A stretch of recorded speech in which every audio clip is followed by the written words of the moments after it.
Usiku wa kuamkia leo kulitokea ajali ya magari mawili kugongana uso kwa uso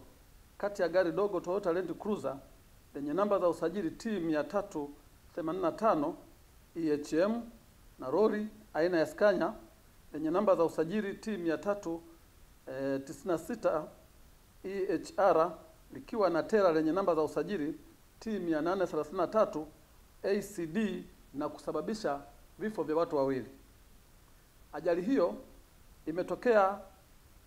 tarehe 13 mwezi wa 4 2025 majira ya saa 7:30 za usiku huko Nyatwali Ndabaka, eneo la hifadhi ya Serengeti, wilaya ya Bunda, mkoa wa Mara, katika barabara ya Mwanza Msoma, ambapo gari namba T 385 EHM Toyota Land Cruiser ikitokea Mwanza kwenda Bunda iligongana na lori lenye namba za usajili T 396 EHR Scania likiwa na tela lenye namba za usajili T 833 ACD na kusababisha vifo vya watu wawili ambao ni mhandisi Boniface Gisima Nyamohanga mwenye umri wa miaka 56, Mkuria na mkazi wa Dar es Salaam, ambaye ni mkurugenzi wa TANESCO Tanzania, pamoja na dereva wake aitwaye Mhajiri Muhammad Haule mwenye umri wa miaka 61, Mngoni, mkazi wa jiji la Dar es Salaam, waliokuwa katika gari hilo dogo. Uchunguzi wa awali